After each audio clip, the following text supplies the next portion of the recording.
रात के अंधेरे में जब पूरी दुनिया सो रही थी, तब आसमान के सीने को चीरते हुए 7 पीदो बॉम्बर्स ईरान की सरहदों की ओर बढ़ रहे थे। और उस रात एक नाम इतिहास में दर्ज हो गया, मिडनाइट हैमर। यह कोई सामान्य सैन्य हमला नहीं था। यह एक ऐसा अभियान था जिसे अमेरिका ने महीनों तक गुप्त रखा, बिना किसी लीक के, बिना किसी पूर्व चेतावनी के। मीडिया में, सरकार में, यहां तक कि अमेरिका की अपनी संसद में भी बहुत से लोग इस बात से अनजान थे कि एक चुपचाप आने वाला तूफान बस आने ही वाला है। यह सिर्फ एक हमला नहीं था, बल्कि यह एक संदेश था। एक ऐसा संदेश जो पूरी दुनिया को सुनाया गया बमों की गूंज में। मिडनाइट हैमर, ये कोड नेम पहली बार सामने आया जब पेंटागन के अफसरों ने प्रेस कॉन्फ्रेंस कर दुनिया को बताया कि 21 जून की रात अमेरिका ने ईरान के 3 सबसे बड़े परमाणु ठिकानों फोर्डो, नतांज और इस्फहान पर हमला किया। और यह हमला कोई मामूली नहीं था। यह अमेरिका की एयरफोर्स की अब तक की सबसे बड़ी स्टील्थ ऑपरेशन में से एक था। B-2 स्टील्थ बॉम्बर्स, जिन्हें रडार तक नहीं पकड़ पाते, उन्होंने 30,000 पाउंड के बंकर बस्टर बम गिराए। ऐसे बम जो जमीन के अंदर छिपे परमाणु ठिकानों को भेदने के लिए बनाए जाते हैं। अमेरिका ने कुल 14 ऐसे बम गिराए और इसके अलावा दर्जनों टॉमहॉक क्रूज मिसाइल भी लॉन्च की गई। कहा जाता है कि यह हमला 6 घंटे तक चला। इतना लंबा ऑपरेशन कि B-2 पायलटों ने इस मिशन को अपनी जिंदगी का सबसे गहन और खतरनाक ऑपरेशन बताया। यह हमला किसने और क्यों किया, इसका जवाब सीधा है, लेकिन उसकी गहराई समझना बेहद जरूरी है। अमेरिका के रक्षा मंत्री पीट हेक्सेथ ने इस ऑपरेशन को बोल्ड और ब्रिलियंट करार दिया। उन्होंने दावा किया कि ईरान की परमाणु क्षमता को पूरी तरह से खत्म कर दिया गया है। वहीं अमेरिकी जनरल डैन केन ने कुछ और ही कहानी सुनाई। उन्होंने साफ कहा कि इस बात की पुष्टि नहीं की जा सकती कि ईरान की परमाणु क्षमता खत्म हो गई है या नहीं, लेकिन हमले का असर जबरदस्त है। यही से शुरू होती है असली बहस। क्या ट्रंप प्रशासन ने दुनिया को दिखाने के लिए यह हमला किया, या वाकई इसका सैन्य मकसद था? क्योंकि इसके तुरंत बाद सोशल मीडिया पर जो उबाल आया, उसने इस ऑपरेशन को एक युद्ध से ज्यादा एक तमाशा बना दिया। ट्विटर पर मीम्स वायरल होने लगे। एक यूजर ने लिखा, फोर्डो नहीं, अब पोल्डो बन गया है। इसराइल में लोगों ने इसे ट्रंप का स्टार वॉर्स मूव बताया, तो किसी ने कहा, अब यह नेटफ्लिक्स की अगली सीरीज बन सकती है।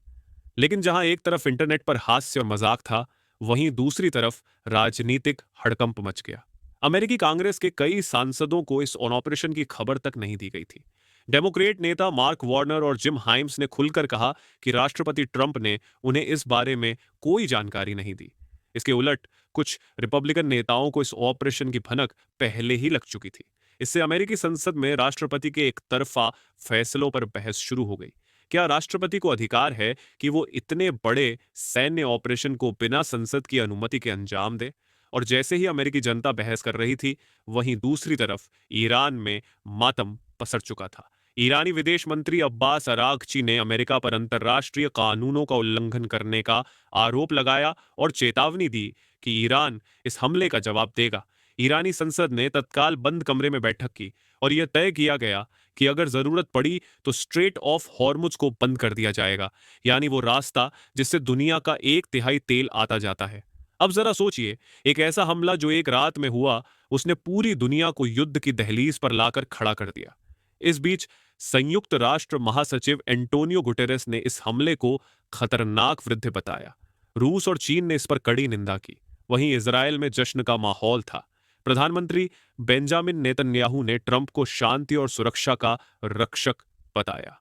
लेकिन दुनिया जानती है कि ऐसे सैन्य कार्रवाई का असर हमेशा सिर्फ लक्ष्य पर नहीं होता, बल्कि इसके लहरें सालों तक गूंजती हैं।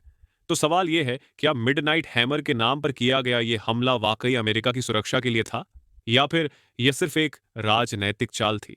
चुनाव से पहले दिखाया गया शक्ति प्रदर्शन। एक तरफ अमेरिका में कई लोग ट्रंप को हीरो कह रहे थे। वहीं कुछ विशेषज्ञों ने कहा कि इस हमले ने अमेरिका की वैश्विक छवि को खतरे में डाल दिया है। क्या यह हमला ईरान को और उकसाएगा? क्या अब परमाणु दौड़ और तेज होगी? और इससे भी बड़ा सवाल, क्या इस हमले ने मध्य पूर्व को एक नई जंग की ओर धकेल दिया? मिडनाइट हैमर अब सिर्फ एक ऑपरेशन नहीं है, यह अब एक प्रतीक बन चुका है।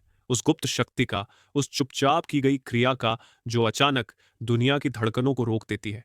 यह ऑपरेशन बताता है कि राजनीति और युद्ध के बीच की रेखा कितनी धुंधली होती जा रही है, और एक अकेले आदमी के आदेश पर कैसे हजारों जिंदगियां बदल जाती हैं। दुनिया अब इस हमले के असर को देखेगी और शायद फिर से वही सवाल पूछेगी, क्या शांति सिर्फ शब्द है या उसका कोई अस्तित्व भी बचा है?